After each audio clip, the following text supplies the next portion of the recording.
My favorite moment with him in that show is when he and Tobias are going to the bar where Lindsay is flirting with men to get them to buy a specific brand of vodka.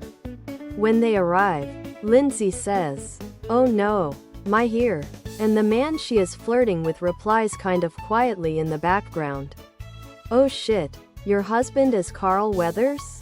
Carl Weathers himself came up with the idea of his character being a cheapskate.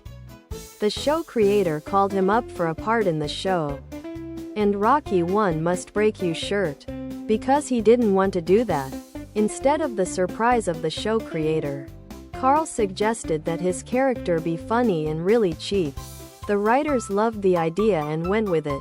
It sounds like it was an indie flick that gained popularity after being released as the first season of Happy Days, as Fonzie drove the success. So Stallone likely would have been paid peanuts. I have a friend who always says that celebrities are so used to people kissing their ass that the only way to notice them is to treat them like shit and make fun of them. I'll have to tell him that here's at least one example that backs that up. Rocky One Must Break You shirt. Tank top, V-neck. Ladies' tee for men and women. Tank top, V-neck. Before Sylvester Stallone sold the script for Rocky, he was homeless and sold his dog for $50 during negotiations for his script.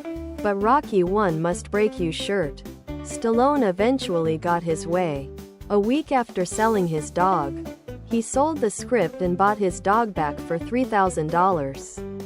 That is the same dog we see in the movie Rocky. The first cut of First Blood was so horrible that and his agent desperately tried to buy the movie and kill it. Stallone ended up suggesting they just cut out 90% of his official Rocky One Must Break You sweatshirt. Hoodie. Sweatshirt. Hoodie. I was a kid when I first saw First Blood. I didn't understand really the opening and premise of the movie. Wear Rocky One Must Break You shirt with a picture and finds out a guy is dead. No car. No phone.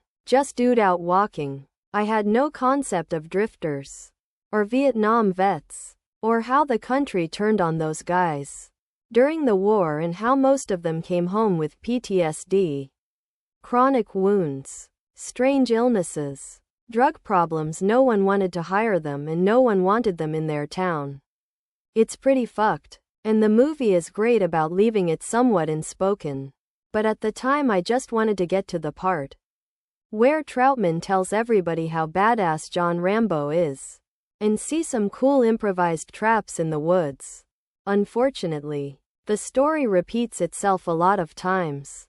Veterans have a history of being treated like shit in many other products.